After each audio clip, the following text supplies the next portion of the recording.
90s have always been my favourite era for cars, especially supercars.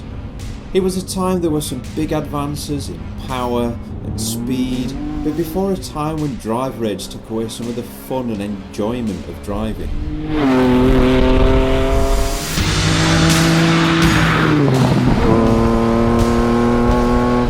The 90s gave us some legendary cars like the McLaren F1, Ferrari F50 and this, the Lamborghini Diablo. The current owner Dean has owned this car for the past 20 years and he's kindly loaned it to us for the afternoon. So I've brimmed her with fuel, headed to some of my favourite driving roads to see what this 90s icon is really like to drive.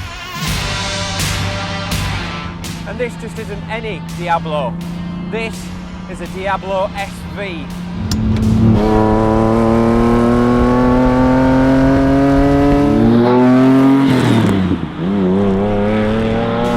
One of just 12 that's left in the UK, and one of only 2 finished in viola purple. The previous Diablo, the VT, came with 4-wheel drive, but Lamborghini decided to resort back to just 2-wheel drive for the SV, making it just that little bit more raw. It's lighter and it's also got more power, beefed up from 485 to 510 brake horsepower. Back in the 90s, this was one of only a handful of cars that could reach 200 miles per hour, making it a true hypercar. We've actually been babysitting this Diablo in the SCD office.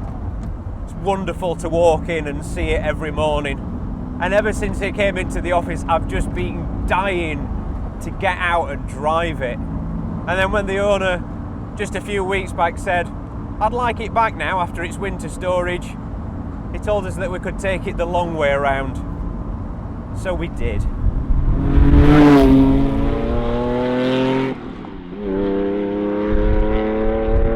I've been lucky enough to drive a lot of the latest Lamborghinis, and the view out of the front is, to be fair, pretty terrible. You've just got a letterbox window to look through.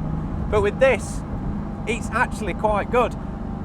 The side profile of these doors, it gives you some fantastic visibility right down to the road. Windscreen is a fair distance away, but I can see really well out of this. The view out of the back, however, is, well, it's pretty pointless. The rear view mirror, all I can see is wire mesh, and the wing mirrors, all I can see is the rear wheel arches. But then when you've got a 5.7 litre V12 engine pushing out 510 brake horsepower, the Italian ethics would be, you don't need to see behind you.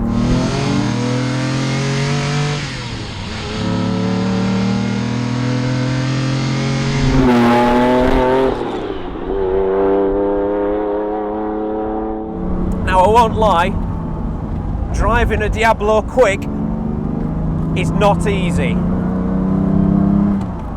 There's no flappy paddle gearbox for you to just flick up and down the gears. You've got this big agricultural stick. You need both feet to push the clutch pedal. But that's what makes a 90s supercar more engaging. Not everyone can jump into a Lamborghini Diablo and drive it quickly. And that's what I love about these cars. You've really got to love them to want to take them out and drive them hard.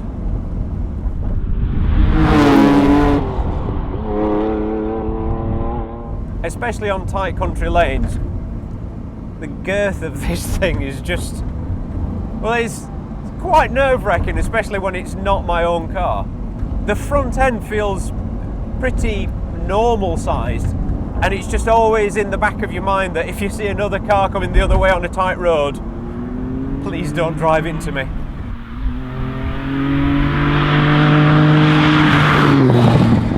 Modern supercars just seem to have lost some of that soul that you get from cars like this. You've got all these active aerodynamics like the ALA system in the Huracan. In this, there's none of that. You've got the rear wing, which on the SV is actually adjustable. That's about it. As for traction control, nope. All we have is this really long travel right pedal, press it too hard, and you'll have an accident. Another thing I love about the Diablo is the noise.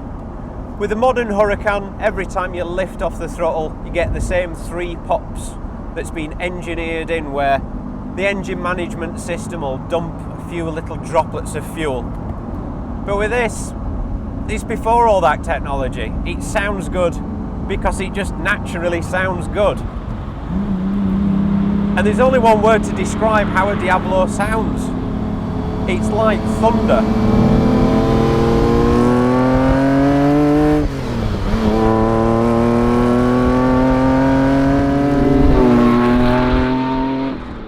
It doesn't even matter what gear you're in.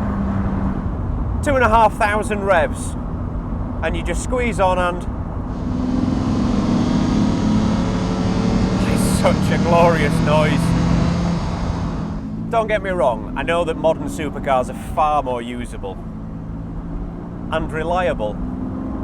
This so far has not missed a beat, but it's a good example. There's just 19,000 kilometres on the clock. But if I was going to do our Tour de Alps, I'd probably leave this at home. It is hard work. We've been filming with it all afternoon. My arms are aching, my legs are aching. I'm quite hot, the air conditioning doesn't work very well. But for just one of those weekend blasts, you just can't beat it. There's just so much character to these older cars. And you know that not everybody would go out and drive it. A lot of people buy these things and they'll just stick them in the garage as just works of art, which you can, it's beautiful. But you just have to get it out and give it a damn good thrashing every so often, otherwise it's just a pure waste. This actual SV was spec'd from the factory with a shorter ratio gearbox, which was an option. It does mean that it had to sacrifice its 200 miles per hour top end, but you do get better acceleration. And honestly, when I first got in this car earlier, I was blown away at how quick it does accelerate.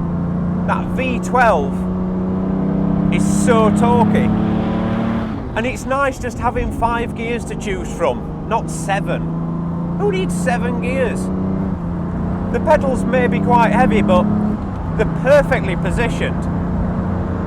That means when I'm coming into a corner, toe and heeling is really easy. Everything's laid out, is where it should be. You've got a nice small steering wheel.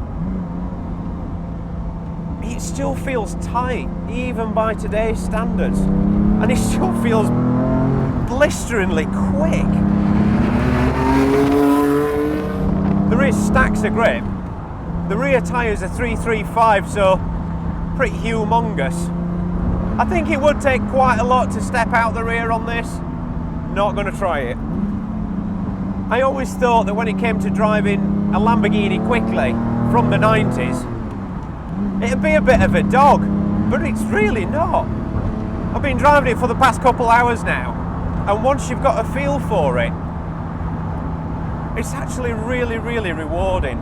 When you bought cars like these, you had to learn how to drive them. Modern cars, not so much. You know that you've got that fallback.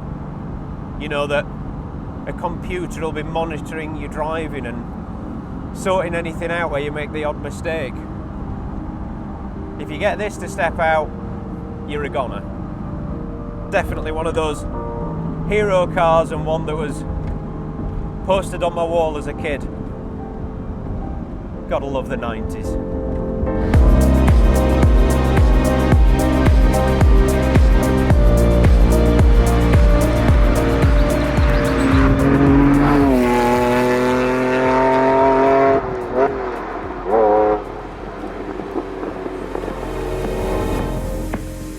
What's your favourite car from the 90s? Let us know in the comments below. And don't forget to subscribe to help us on the way to 150k.